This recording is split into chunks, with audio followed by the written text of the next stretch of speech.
9h21, 19h21 en Nouvelle-Zélande. Troisième match de la matinée, Écosse-Géorgie. L'Écosse qui est en tête de son groupe et la Géorgie, mon cher Fabien, qui fait son entrée dans cette Coupe du Monde. On va tout de suite rejoindre nos deux commentateurs, Laurent Bollet et Jérôme Casalbou. Salut messieurs.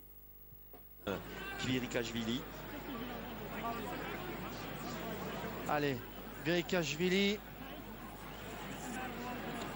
buteur de Saint-Junien, 53e sélection aujourd'hui pour lui. Déjà 35 points en Coupe du Monde.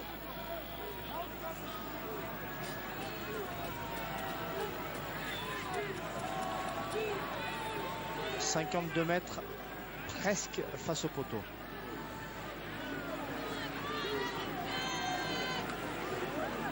Très peu d'élan avec une frappe très sèche. La distance y sera, la direction me semble-t-il aussi, ça fera 3 points. Et bien voilà, 3-0 pour l'équipe de Géorgie.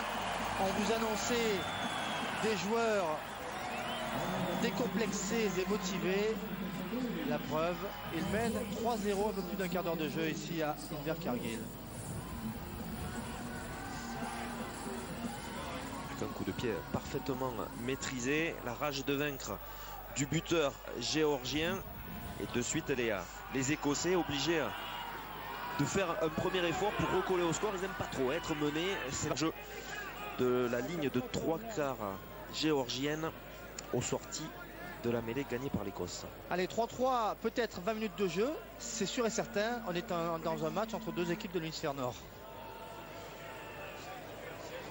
Tout ça pour dire que dans le sud, eh bien, c'est vrai qu'on envoie la cavalerie. Il est face au poteau cette fois, Dan Parks. Il doit impérativement valider le travail de ses avants. Et c'est fait. Et c'est fait. 3 partout. Écosse-Géorgie, on joue depuis à peu près 22 minutes. Et lui, il va finir fatigué. Et les Écossais qui capitalisent un petit peu sur une période de domination. Alors pas très franche, mais c'est vrai qu'ils avaient durant ces 5 dernières minutes, eh bien, l'initiative. Ils avaient aussi l'occupation du terrain. Les Géorgiens n'ont pas su s'en sortir, n'ont pas pu récupérer le ballon, et derrière ils se sont mis à la faute. Et l'Écosse égalise logiquement, mais pour l'instant le match de toute façon est très très équilibré. Cette pénalité de plus de 50 mètres, et bien derrière c'est très difficile pour eux de remettre la main sur le ballon. Ils sont dominés par les Écossais dans l'occupation, dans la possession. Pénalité concédée, 8 pénalités concédées par les Géorgiens. Exactement, ils sont très indisciplinés. Alors ils viennent beaucoup batailler au niveau du sol. Ils veulent imposer un très gros combat et fixer tous les avants écossais, surtout la troisième ligne très coureuse de l'Écosse dans ces phases de jeu. Mais malheureusement, eh bien, ils commettent beaucoup de fautes. Dan Parks, difficile sur la ligne des 5 mètres. Pénalité excentrée. Et ça va passer. Ça va passer pour la première fois du match. L'Écosse mène 6 points à 3.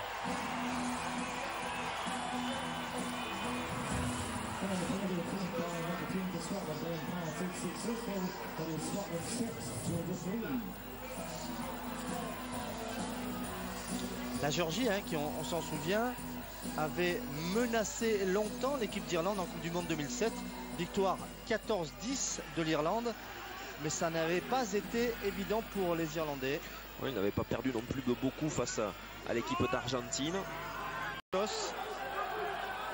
L'Écosse qui a le ballon lancé pas droit. Monsieur Clancy qui n'a rien dit. Parks avec Morrison.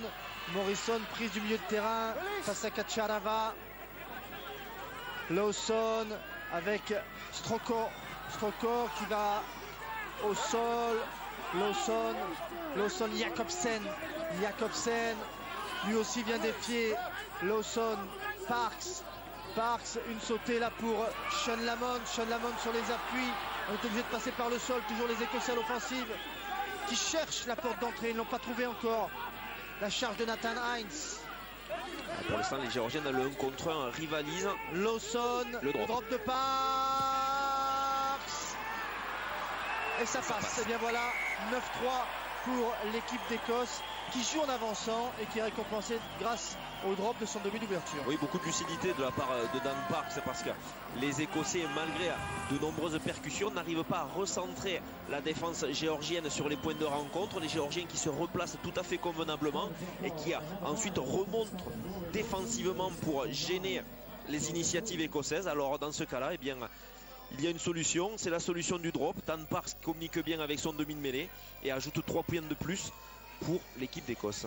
Et comme on dit, il y aura des essais. Et que Géorgie, il peut y avoir des essais. Il reste 10 minutes. Et on peut voir des essais. Parce que même s'il n'y a pas eu d'essais, il y a eu beaucoup de générosité au niveau du combat de la part de tous les joueurs qui sont sur la pelouse d'Invercargill. Dan Parks, environ 28 mètres sur la droite des poteaux. Elle est essentielle, cette pénalité à 10 minutes de la fin. Ça passe. Et bien voilà, ils font le break, les Écossais. Ils mènent sur le score de 12-3.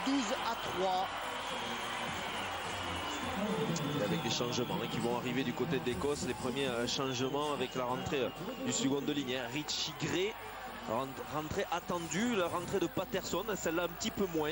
Ah, pour gérer peut-être Patterson. Ouais, qui va remplacer à l'arrière Rory Lamont. Il va peut-être moins relancer et plus utiliser le pied. C'est quand même un relanceur, hein, Patterson, ouais. Mais c'est un joueur beaucoup plus expérimenté qui sait effectivement beaucoup plus alterner bien le jeu à la main et le jeu au pied. Et en seconde ligne, c'est Nathan Hines qui a été remplacé par Richie Gray. 4e Coupe du Monde pour Chris Patterson.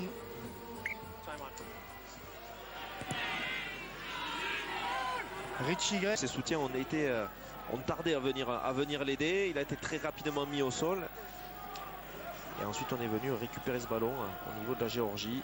Et une seule pénalité à tenter pour Virikashvili. C'était de 52 mètres en première mi-temps. Pénalité réussie. Les Écossais n'ont concédé que 5 pénalités, Laurent. Donc très peu dans leur propre camp. Allez, Virikashvili pour ramener son équipe à moins d'un essai transformé. Ça va passer. Bon boulot de Virikashvili, monsieur 100%. Le match qui est relancé, moins de 10 minutes à faire, 12-6 en faveur de l'équipe d'Écosse face à la Géorgie.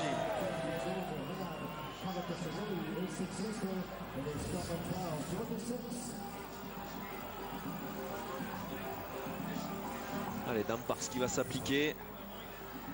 Ah, les possessions vont valoir très cher.